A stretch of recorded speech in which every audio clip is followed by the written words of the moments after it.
வணக்கம். பல நூற்றாண்டுகள் தொன்மையான தேவாரப்பாடல் பெற்ற திருத்தலங்களை தரிசிக்கும் நம் ஆன்மீக பயணத்தில் இன்று திருவாரூர் மாவட்டத்தில் சித்தாய்மூர் என்னும் அழகிய கிராமத்தில் அமைந்துள்ள பொன்வைத்தநாதர் திருக்கோவிலை தாங்க தரிசனம் காணப் போகின்றோம்.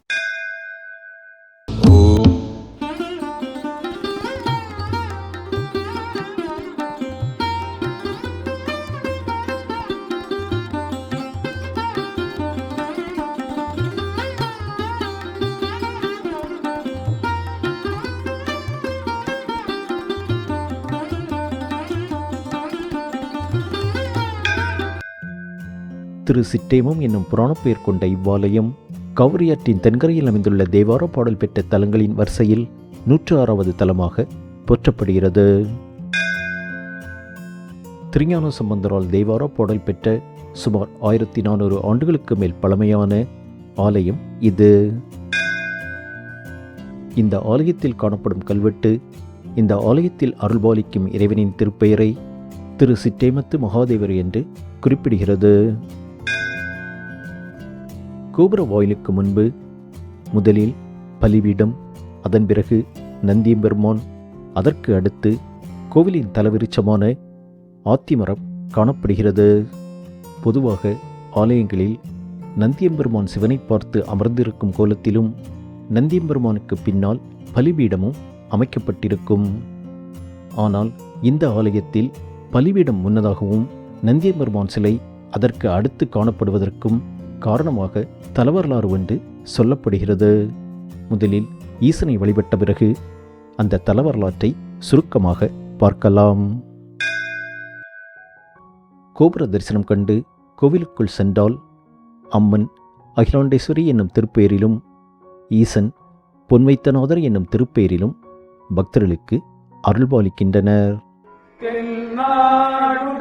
சிவனே போற்றி, எந்நாட்டவர்க்கும் இறைவா போற்றி, ஈசனடி போற்றி, எந்தையடி போற்றி, தேசனடி போற்றி, சிவன் தேவடி போற்றி.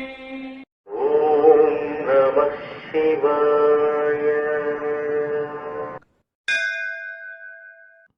அன்றைய காலத்தில் இவ்வூருக்கு அருகிலுள்ள முத்தர சோழபுரம் என்னும் சிற்றூரை ஆண்டு வந்த சோழ மன்னனுக்கு தினமும் பால் குடங்கள் எடுத்து செல்வது வழக்கம்.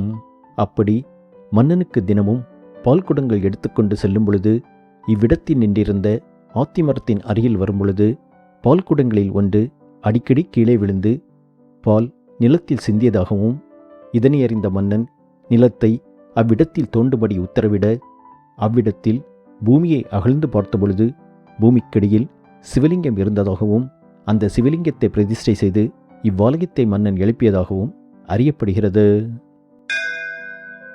மேலும் பூமியை தோண்டும் பொழுது கோடாலியினால் வெட்டப்பட்டதால் சிவலிங்கத்தின் மீது ஏற்பட்ட பிளவு இன்னமும் காணப்படுவதாக சொல்லப்படுகிறது.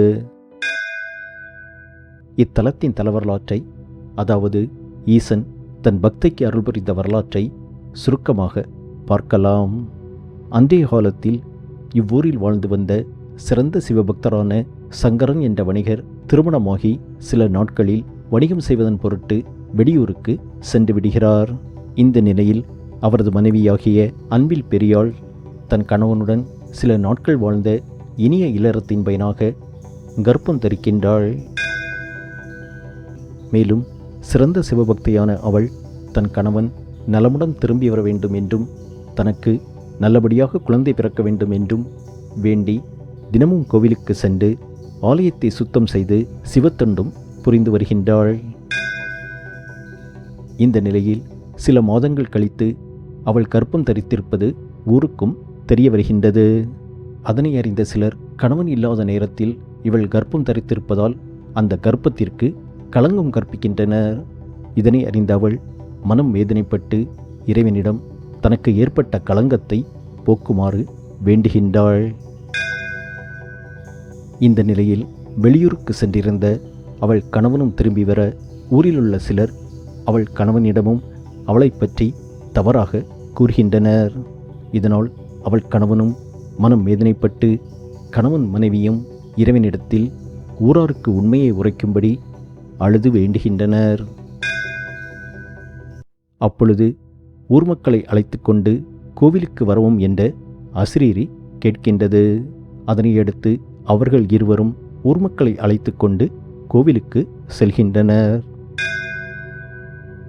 அப்பொழுது அவள் களங்கமற்றவள் என்பதை நிரூபிக்க கோவிலின் நடைக்கதவு தானே திறந்ததாகவும் நந்தியின் பின்புறம் அமைக்கப்பட்டிருந்த பலிபீடம் நகர்ந்து நந்தியின் முன் வந்ததாகவும் கோவிலில் தானாகவே விளக்கெறிந்து தீபதூபங்கள் காட்டப்பட்டதாகவும் இதனை கண்ட மக்கள் தன் தவறை உணர்ந்து அவளிடமும் இறைவனிடமும் மன்னிப்பு வேண்டியதாகவும் தலபுராணம் கூறுகிறது. அதன் பொருட்டே இத்தலத்தில் பலிபீடம் முன்னதாகவும் அதனை அடுத்து நந்தியம்பெருமான் சிலை காணப்படுவதாகவும் அறியப்படுகிறது.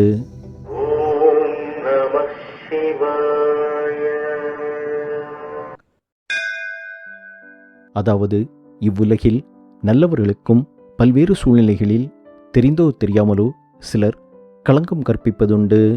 அத்தகைய சமயங்களில் நல்லவர்கள் மனம் தளர்ந்து விடாமல் இறைவனை முழு நம்பிக்கையுடன் பற்றி வாழ்வில் தடமாறாமல் வாழ்ந்து வந்தால் மனம் அமைதி பெறும்.